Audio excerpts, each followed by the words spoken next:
بسم اللہ الرحمن الرحیم۔ تکلیف اور پریشانی کے وقت کی دعا۔ آپ صلی اللہ علیہ وآلہ وسلم کو جب کوئی کام سخت تکلیف اور پریشانی میں ڈال دے تو آپ صلی اللہ علیہ وآلہ وسلم یہ دعا مبارکہ پڑھتے: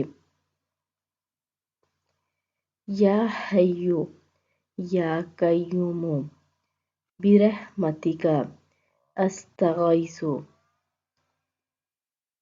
تو آپ سب بھی اس دعا کی مدد سے اللہ رب العزت سے مدد طلب کریں، کیونکہ وہ ہمیشہ زندہ رہنے والا